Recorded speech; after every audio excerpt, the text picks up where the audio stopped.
All right, let's begin with the hand position. We're in our basic stance. We're going to put our front arm out, palm down, totally palm down. And then we're going to take our top hand or our power hand and put it palm up.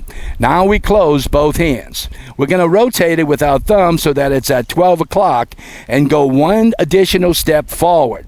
Now we're going to bring the hands over the top and put it in the shoulder area. This gives us our most powerful and best handstands.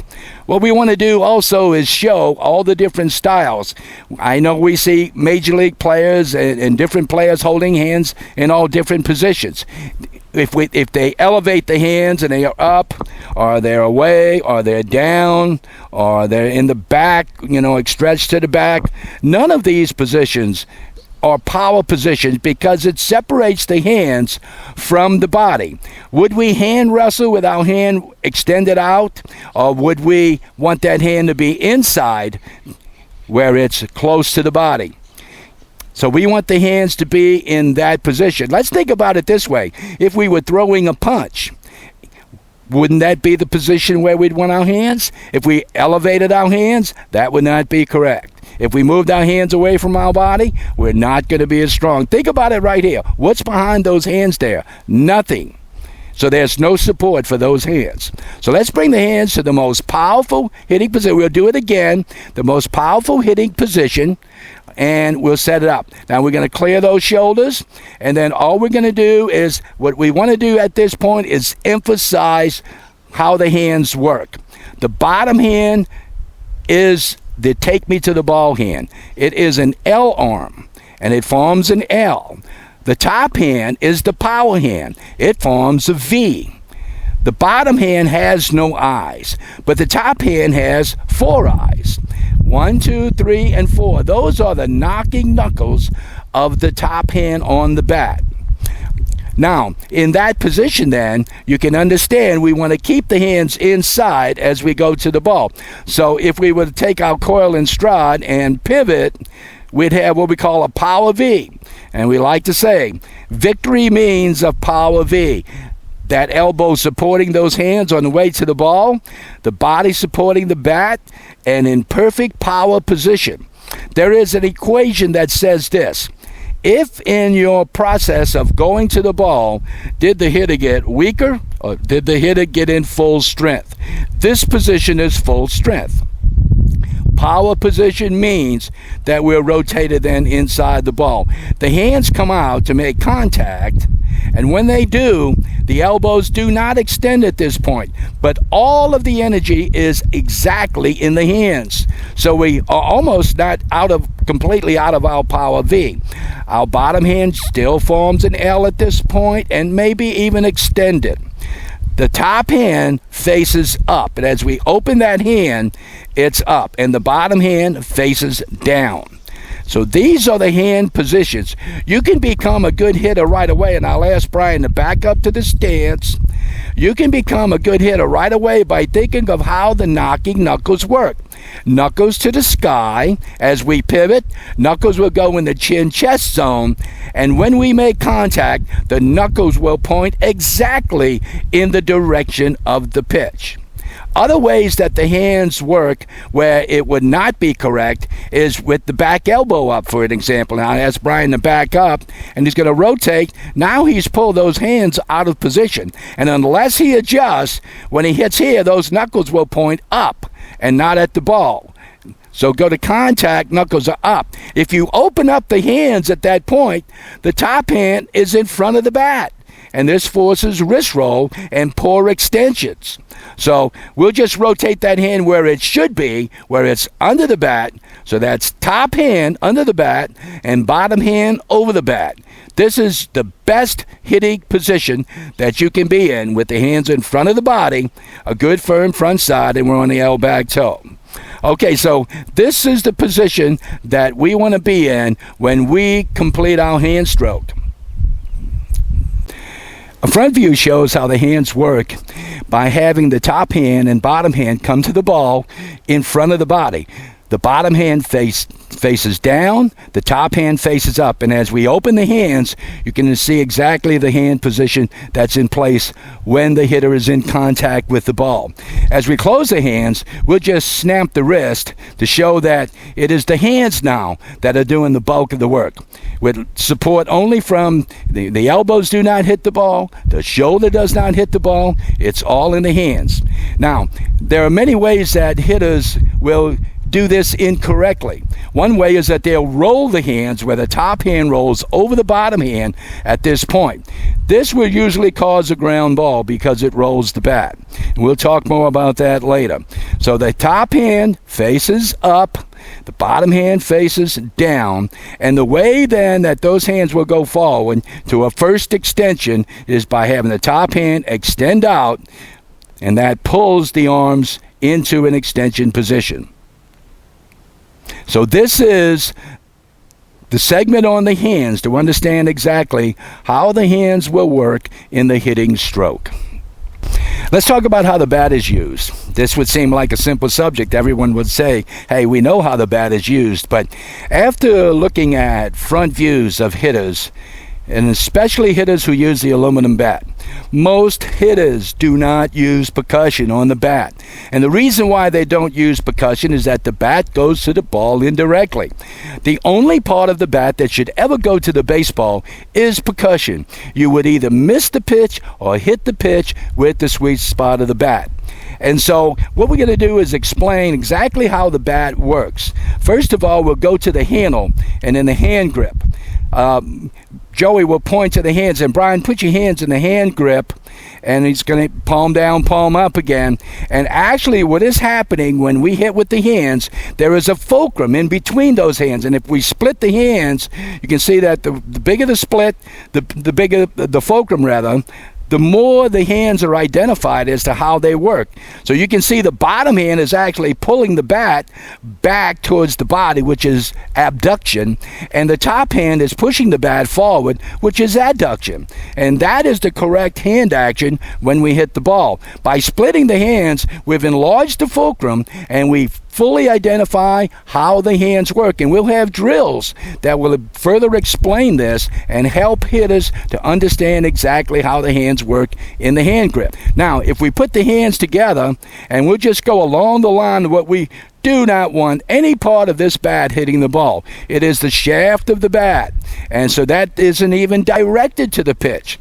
Let's go to percussion.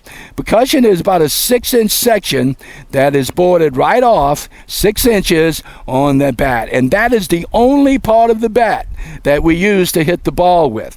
As we put the bat up in our stance position, the hitter should have a kinesthetic feel of knowing exactly where that percussion is.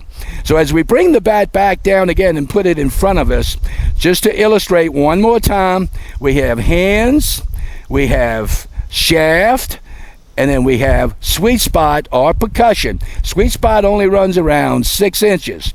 Now we have a better idea as to how a bat should work with a clearer bat to help us understand those bat segments. Let's go to it.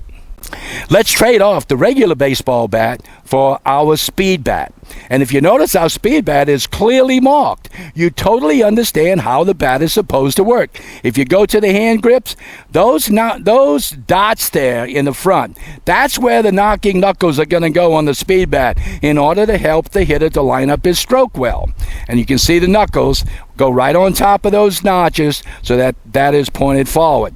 Now, here's the other part. We go to the shaft, and you see the shaft is clearly defined. Here's what we always say about that. In your mind's eye, make that part of your bat invisible. It is not there. It doesn't exist. It is never directed to the ball. So the shaft area, and we got it in a black color, a dark color, so that we need to know that the only role that part of the bat plays is it carries the percussion to the ball. Then we go to the very bright percussion area. And of course, this is clearly outlined. Hitters who use this bat learn how to use percussion hits right away because the bat simply spells it out for us. So as we put the bat up on our shoulder, we're going to get into our bat stance. And so this is where we want to be in our bat stance as we begin our at-bat. All right, now we're going to get into the batter's box. We always get into the batter's box with the back foot first. And when we do, we give ourselves a confident self-talk. We're saying, we're going to rip, or I'm going to rip. Whatever it is that you decide that you want to say, let's make it at this time. When you put your back foot in the batter's box, you're going to tell yourself something that will help your confidence and help you to feel good about being there. This is your business office. This is the place, and this is the beginning of a good at-bat. Now we put the front side in, and we're going to come in just about shoulder width, maybe just slightly beyond shoulder width. We want a good base. Let's talk about that base.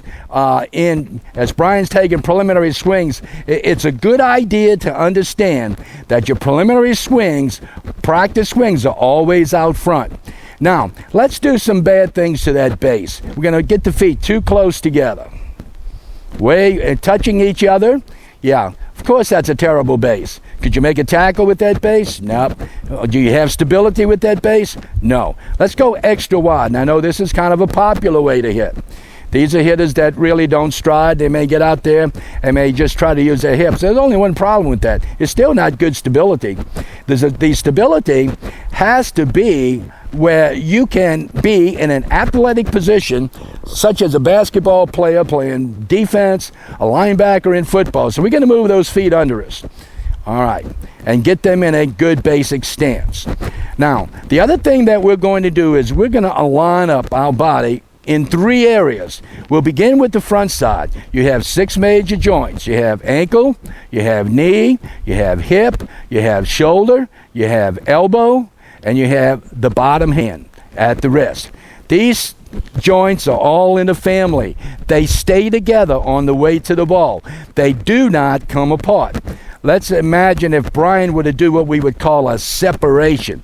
He'd move his hands back away from his body, and as he does, then he loses the power position of the front side. So let's go back to the regular stance, and let's identify then and give an assignment to the front side. The front side is responsible to take us to the ball and keep us in alignment. That's its major role in setting up the stroke. Let's go to the backside. Same 6 joints. You got ankle, knee, hip, shoulder, elbow, and the wrist of the top hand. Those 6 points represent the back side. And the reason why we say front side or back side is that, of course, the front side is closer to the pitcher. The back side is farthest from the pitcher.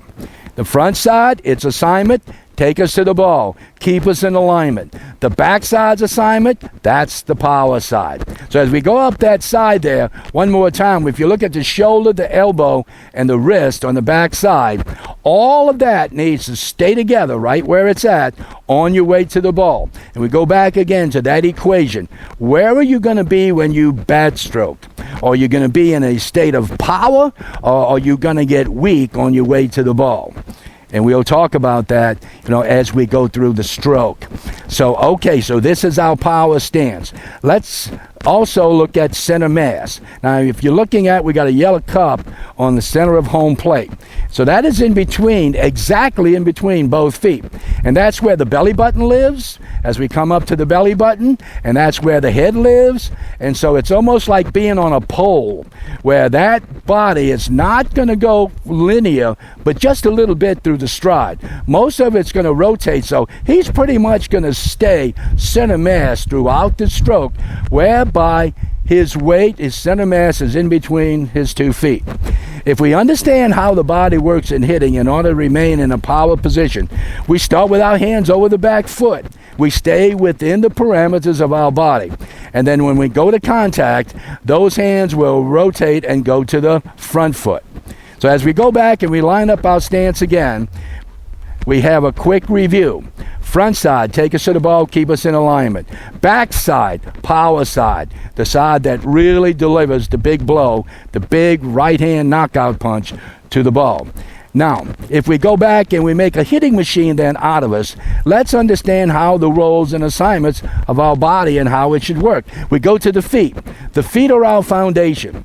Now, more so in hitting than in other sports, we want to get stability out of our feet. So stability should be predominant over agility. As we go up, our legs then are going to give us support. If we bend our knees really down and get down on our knees, our way to go to our heels the more we go down. If we come up a little bit, about halfway, that will soften those knees. So we want to be in soft knees. And as we say, we want to be in a soft body. So all our hinge joints, our knees, our elbows, very soft and under control. As we come up then to the waistband, the hips, that's what takes us to the ball. The hips is the largest muscle mass. Sometimes we say it's the aircraft carrier. It's going to take us to the scene of the battle. Here's the big rule in hitting. The hips go first. And so we organize it so that we train our hips to get us to the ball, and then we discipline our hands to wait for its turn and to react accordingly. As we come up again, the upper body is also controlled by the hips. The shoulders, that's the launching pad. And then the hands, those are the jets. Now, if we take from the neck down, and just imagine that Brian was inside of a barrel. From the neck down, that entire body is controlled by the hips on the way to the baseball. It sets up your strokes. And so it's easily said, the hips take us to the ball, the hands take us through the ball. All right, so this is our basic stance. As we come up, we have to think of our arms as being like springs, our hands like our hips, that's the aircraft carrier. We're soft in our knees, we're soft in our elbows, we're standing tall, but we're in a loose body. Okay, let's talk about some hitting mistakes that hitters make on their way to the ball. First of all, we're going to use a speed bat to better illustrate what happens in a loop. In a loop, the knocking knuckles, rather than go to the ball, will rotate down. And the bat comes around as the hitter turns to hit the ball, and the loop then comes through and drops around. It's about a 63-inch stroke on an adult. We'll do it again for you slow, a loop. Separation occurs, the bat comes around, comes down, and then comes in to hit the ball. Let's do a sweep. On a sweep, the knocking knuckles go away from the body, and as a result, the sweep comes around, and that stroke is also too long. So the first rule to understand strokes is no arcing on the back side. As Brian poses the bat behind him in a swing, going towards the fungo bat, you can see that stroke is way too long. Will not hit good pitching. That stroke also does not send the sweet spot or percussion directly to the ball. We do not want the stroke to have any arcing on the backside. Now, there's another stroke that a lot of hitters use too, where they swing vertically down. And vertically down is not really any good either, because that doesn't match the ball up. Vertically down means that the bat and the club head has only one chance to hit a ball, because the ball is coming in on a horizontal line, basically, and you're swinging on a downward line. Okay, so these are the three major stroke faults that occur. In each case, the club head on a loop will travel about 63 inches to the ball. The club head on a sweep will travel about 50 to 55 inches. And then, of course, the chop down or the swing down will only put the bat in the path of the ball for a brief moment. None of these strokes are recommended.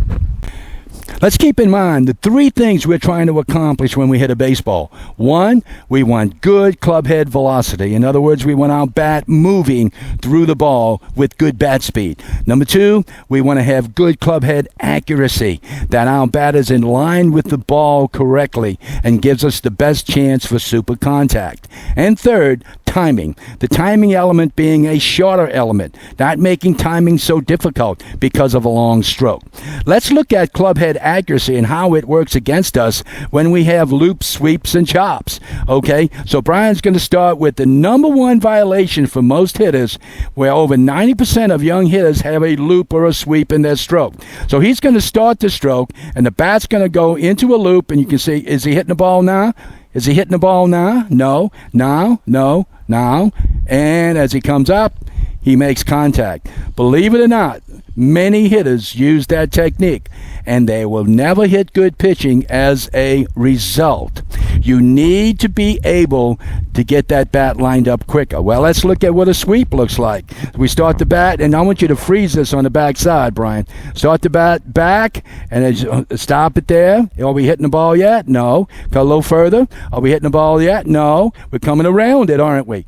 Hitting the ball yet? We never want our bat in a circle as it goes to the ball. We want it in a straight line. And you can see as we come forward, we have one chance to hit it. And in many cases, we're going to hook that pitch, hit it foul, or maybe we'll be lucky and get a base hit down the third base line. There's another stroke, when we talk about, some coaches talk about swinging down, they really mean downward, outward. But sometimes hitters misinterpret that, so we'll just give you an example of it to help clear that up. A downward swing needs to go outward. In this case, it's going vertically down. Are we hitting the ball yet? No. Are we hitting the ball yet? No. We have one chance, and there it is, to make contact. What happens after that if the bat goes under? It goes down. And in many cases, if you get there too late, you're going to hit the top of the ball. You get there too soon, you'll actually scrape that ball and hit a pop-up. So let's just do one more time, real slow on these three strokes. First is the loop, and look at the bat head, how it matches, and it doesn't match very well. Not for just one moment. That bat comes up and hits that pitch. All right, let's look at the sweep. As the bat comes out and comes around, does not get into contact until that one best moment. And then let's look at the vertical stroke that goes with the vertical principle straight down. You got one chance to hit that ball on the vertical principle. So we're going to show you how you can do that better, and that you can do it with less effort and you can get better contact. Okay, let's look at our Super 8 basic steps. And what we're going to do here is identify specifics as we demonstrate and go through the stroke. So Brian's going to get in the batter's box once again, backside first. We get in shoulder width, maybe even a little bit beyond shoulder width. We step the front foot in. With the back foot down, we tell ourselves we're going to rip the ball. We're getting into our business office. We take a few preliminary swings, always knowing that everything that we're going to hit is basically going to be out in front. So we have to pivot to every ball. Remember the basic stance, and this is the stance we did when we demonstrated the hands. Slight bend at the knees, nice and soft and comfortable. I'm going to ask Brian to pick his shoulders up and kill those shoulders, because those shoulders never hit the ball, but they can get in the way. If we flex that front shoulder real tight in the stroke, we're going to handicap our hands. So one more time, we want to get in what we call a zero tension level by letting those shoulders just drop down. The role of the shoulders is it's the launching pad. It holds your hands up. It gives you support. But the shoulders do not hit the ball.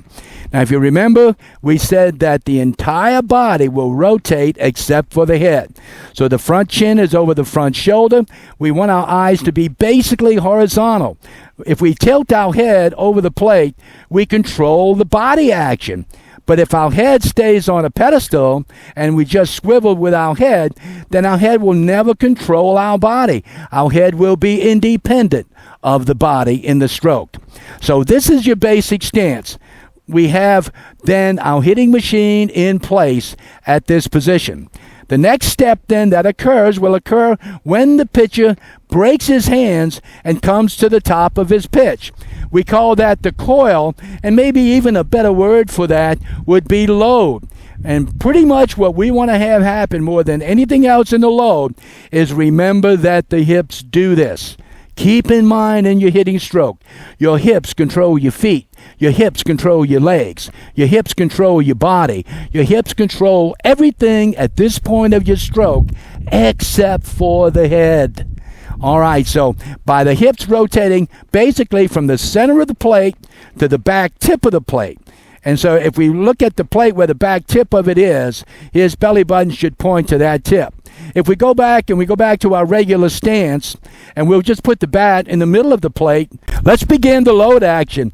We call it the coil, but it's also that time when we load up. We're going to shift our weight to our back leg. And the way we do it is we rotate our hips from the middle of the plate to the tip of the plate. Let's come back to stance, and we'll just see that again. We'll load from middle of the plate, belly button points to the tip of the plate. And we'll do it again. We'll go to our stance. Our hips are in the middle of the plate. We load. Our hips are going to rotate to the tip of the plate. And that picks up our front heel. This activity is a hip activity. Our hips are in total control at this point. Remember, our hips take us to the ball. Our hands take us through the ball. All right, now we're going to take a stride. That stride is going to go 6 inches, and it's going to go ball of the foot to ball of the foot. The heel will remain up at this point. So let's make out like it's a really bad pitch. We're going to take what we call a full take. Our head will then, as it is independent, rotate to the catcher as the pitch goes by. So that's a full take. It's a take where we had no hip or hand activity. We will always have the stride occur. We cannot prevent that. So let's go back to the stance again and do these steps where the pitcher comes and breaks his hands and comes to the top of his pitch. We're going to load. He throws the ball. We take a 6-inch stride. Let me give you some rules for that stride. It should be 6 inches. It should be direct. The stride does not hit the ball. The hands remain in a hitting position. The stride places between 30 and 40% of the body weight on that front ball of the foot. But the main portion of the weight transfer will not occur until we pivot. So let's go back again to our stance, and we'll look at the hips again at the center of the plate. Pitcher comes to the top of his pitch. We load. He throws the ball, stride, and then here it goes. The front heel goes down, and we're going to rotate the hips. The hips then are finished. They have done the job. They have gotten our hands in the best position possible. We have our power V with our top hand. We'll rotate it totally to the pitcher. Now, the degree of rotation for the hips is important to mention that these hips here are rotated 90 degrees. If the pitch is down the middle or inside, 90 degrees will do. It is the hip rotation then that will put us in position to hit those pitches. If you notice, the hands have not done very much. They merely have been rotated in front of the chest or in front of the body. From here, no matter where the pitch is, it could be a bowling ball. No matter where that pitch is, these hands are going to go here before you hit any pitch. Now, we need to understand at this point that the drive position does not necessarily have to hit the ball. This could be a drive take in which we take the pitch. We would read it in the contact zone, not to the catcher, but we would take in this position. So this is a second chance or the emergency break that we use to stop our stroke at the very last moment. Let's go back to the stance then and go to that position, and let's see what a drive take would look like. So our hips, we load, and then we stride, and then we're going to rotate 90 degrees, middle pitch or inside pitch, and we can still take the pitch right there. Now, let's go back to the stance, and let's make this pitch an outside pitch. All right, on the outside pitch, then we're going to load, we're going to stride, and we're going to hip flex, which means that our hips are only going to rotate to about where the second baseman would normally be playing. So this is called a hip flex.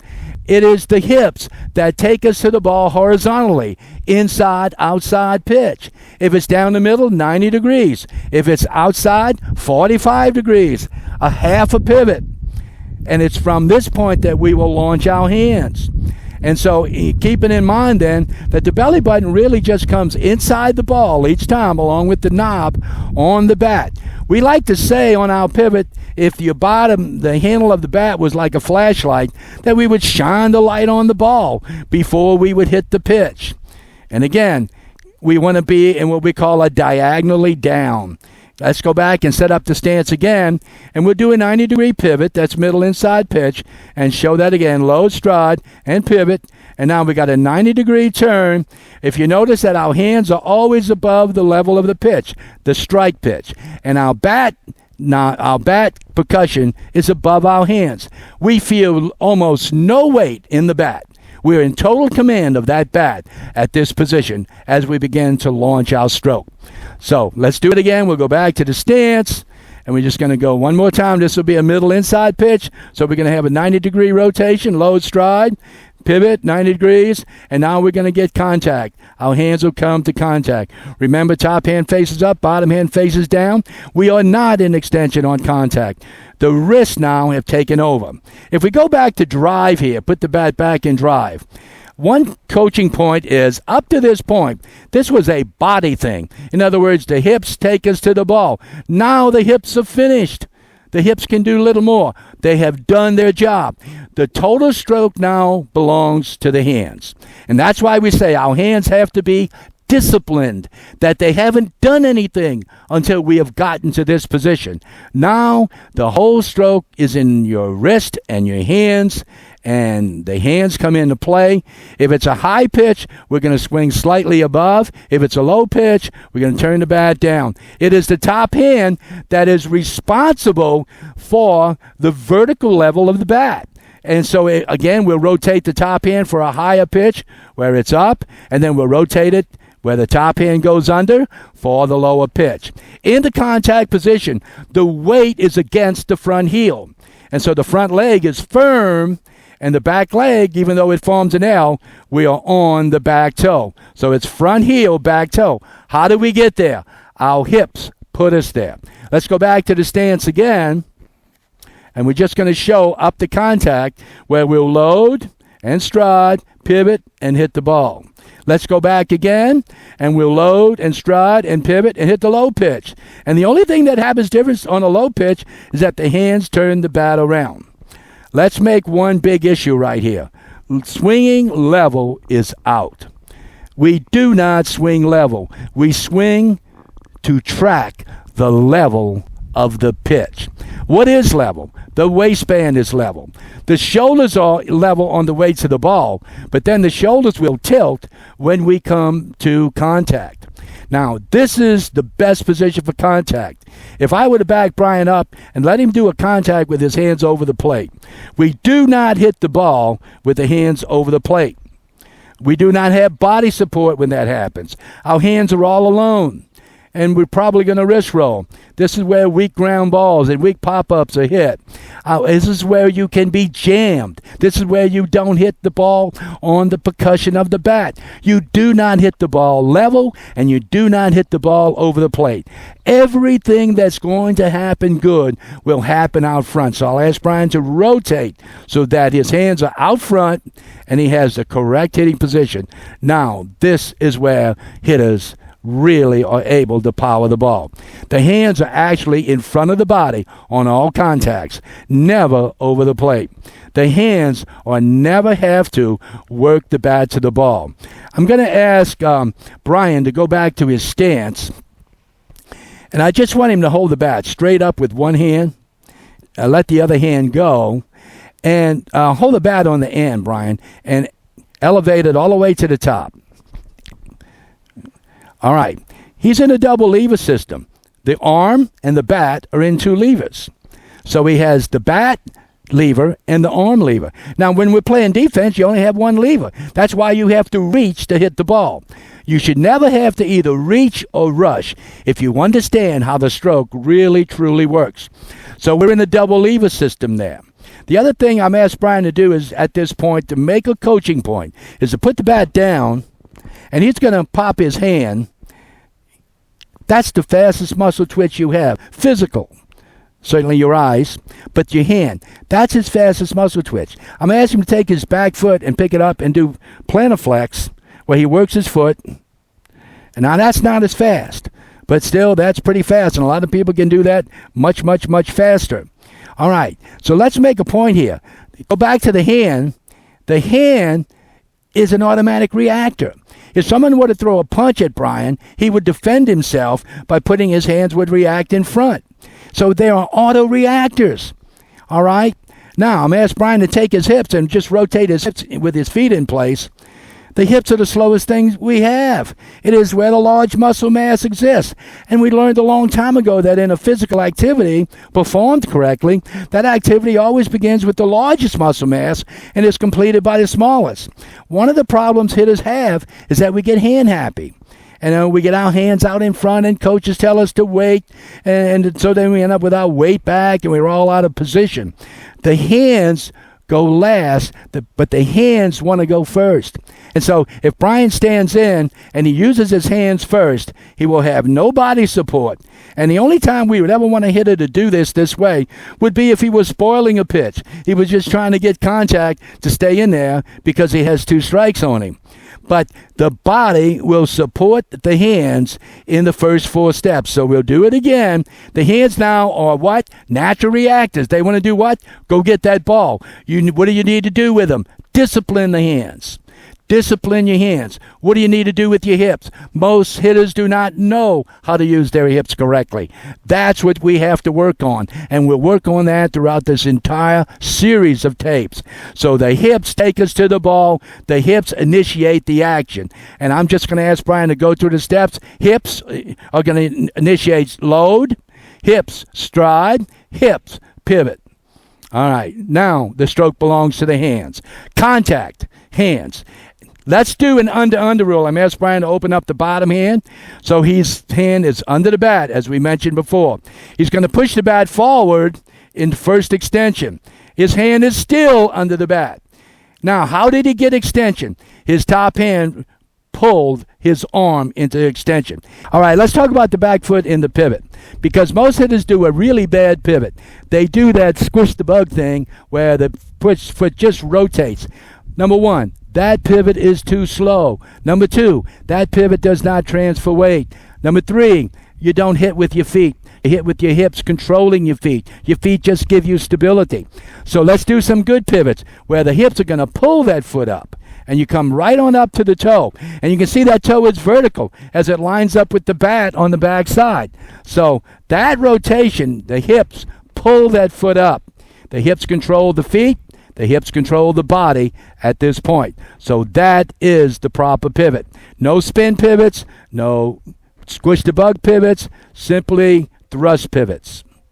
Let's go to contact. Contact. If we look at identify these specifics on the contact, top hand facing up, bottom hand facing down. The wrists are doing the job. Once we take over and go from drive to contact, those hands are totally in charge of the stroke. The elbows do not hit the ball.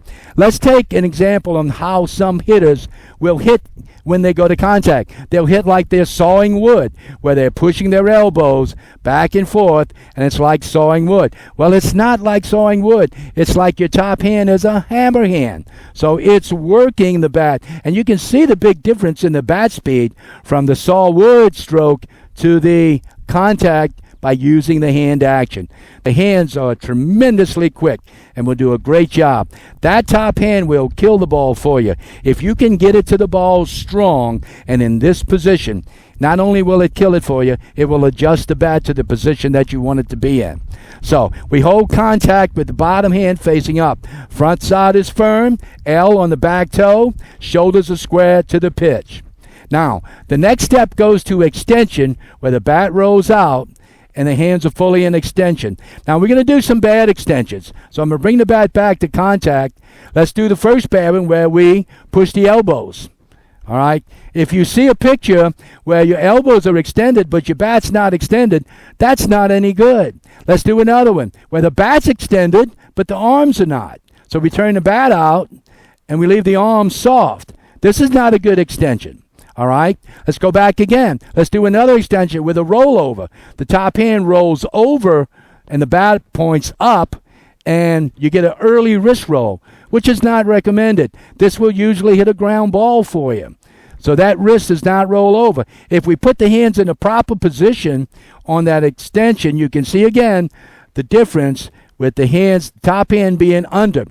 So let's do what we call an under rule. On contact, the top hand is under the bat. On first extension, the top hand is under the bat. Okay, Let's do a bad one again. Let's do the difference.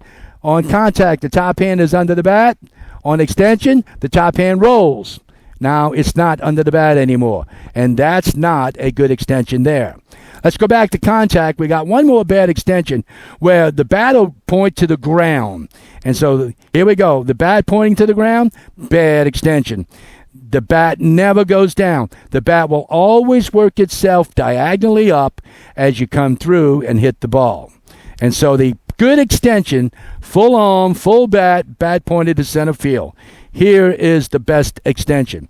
Now, we like to say extend again, which means that the hands will come over, and it's at this time that you can roll your bat. And we'll finish on top of the opposite shoulder. And this then completes the stroke. We never really want to let go with the top hand. We want the top hand to take the whole stroke. If the hitter understands correct pivot action and understands correct extension action, he will never have to let the top hand go. Letting the top hand go could be a habit that if you start to let the top hand, most hitters in the pros will do that well, where they'll let the top hand go maybe at the appropriate time. But for us, when we start to get pitches outside, it becomes a habit, and we start letting the top hand go, and we end up in a reaching process rather than a full stroke. Let's go back again and walk through every one of those steps then. Okay, you got stance, you got coil, you got stride, you got drive, and you got contact. I'm asked Joey to walk around and put his hand on the bat in percussion. Just hold percussion. You can get on maybe one knee.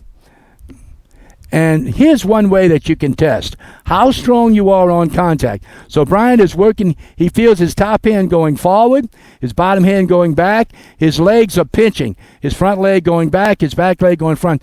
The front side and the back side of the body in this position are antagonistic in that they do just the opposite. Top hand facing down, bottom hand facing up, top hand pulling the bat back towards, pushing the bat towards the field. The bottom hand pulling the bat back towards the body. The front leg pinching, going backwards. The back leg pushing against. Everything is antagonistic at this point. And then it's released at this time, and the body will finish in just the opposite position from where it began. The L arm is the V arm, and the V arm is the L arm. Let's talk about how the hands are so very important as how they're positioned in your stance. So we're going to hold the bat where it's away from us a little bit. And Joey, we're going to hold percussion. Now, go to the ball like you're going to hit. And you can see the front shoulder really becomes dominant in this stroke. If we bring the bat extra high, just a little extra high and back, maybe like some of the major leaguers do, and we go to the ball, that just can't happen. The shoulders then, you can see the front shoulder overworking that stroke. Now, let's put the bat where it should be. Top hand in lock, and let's use our hips. That way we keep everything together through the pivot action. Nothing separates. Everything stays strong. The difference in what we teach and what you may see on television is that major league players and professional players on television, they're in a system which we call step stance. And so the bat may be out, it may be away from the body. It's just their thing. Maybe what they grew up with. It's just what they're used to. And so they're in what we call a step stance. In other words, when they load and when they get their stride down, you will see that bat go to the hit position. We teach what we call stand step. So we're going to be ready from the get-go. We're ready to hit. Everything is strong. We're going to concentrate on loading our hips. By having the bat touch the shoulder, we can actually feel the hips. If we push the bat way off the shoulder, you don't have feeling with the hips. And since we're training the hips, it is important that we have a feel. So we feel the bat against the shoulder, and we can also feel the hips. That front side stays together, back side stays together. We stay center mass as we go to the ball. So now we're in what we call stand step. We're ready to hit. And so we're going to load and then pivot the hips, and we're perfect. We want to be diagonally down to the pitch.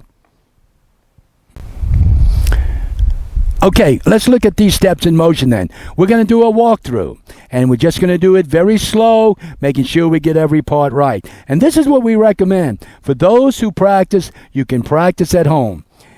We're going to do the walkthrough beginning with the stance. Now we're going to get the load. Remember, that's a hip thing. Stride, that's a hip thing.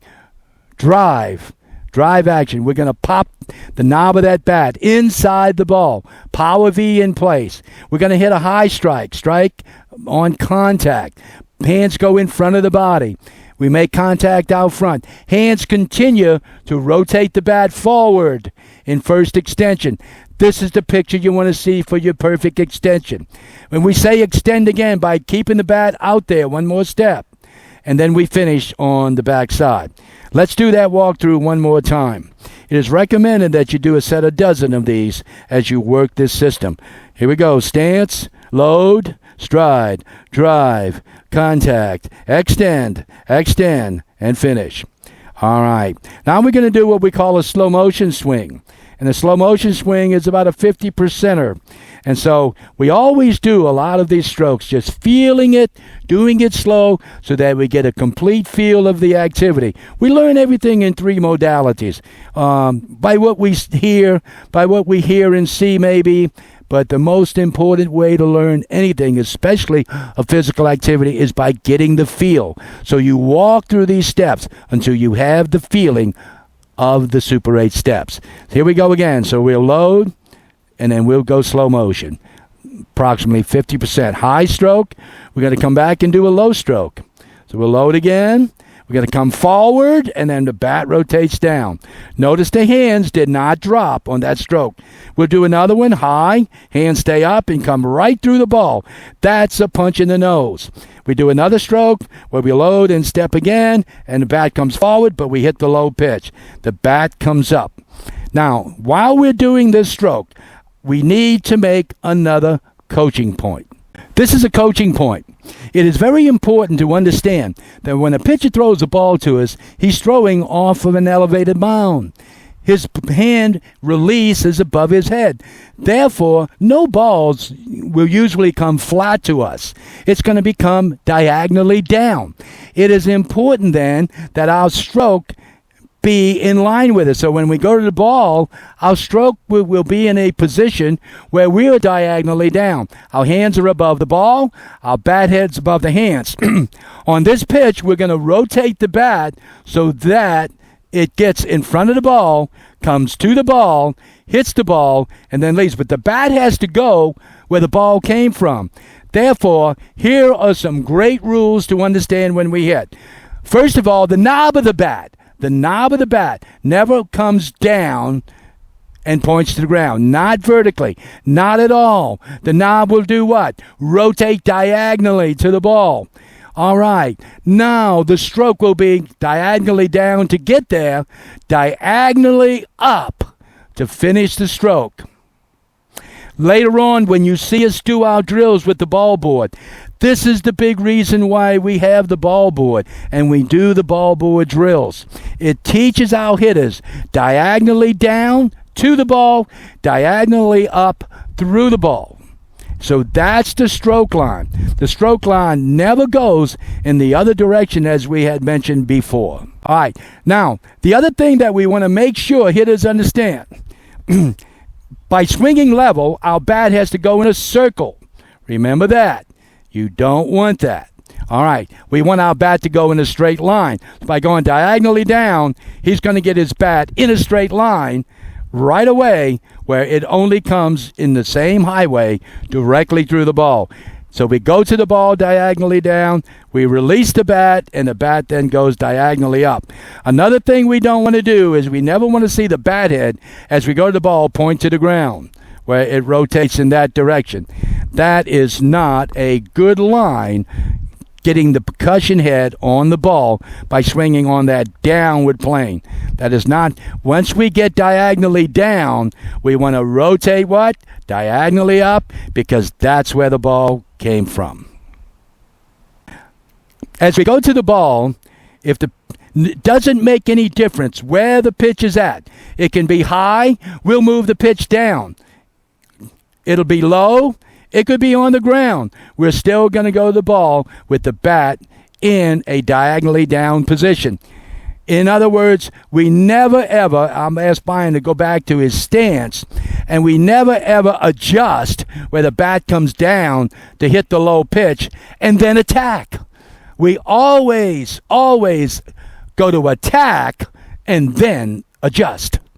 So AA versus AA, let's do that again because that's very important. We never adjust to the level of the pitch and then attack the ball. We're going to go to the ball and then adjust. So, adjust, attack? No. Attack, adjust? Yes. That top hand knows what to do as long as we get it to the ball clean.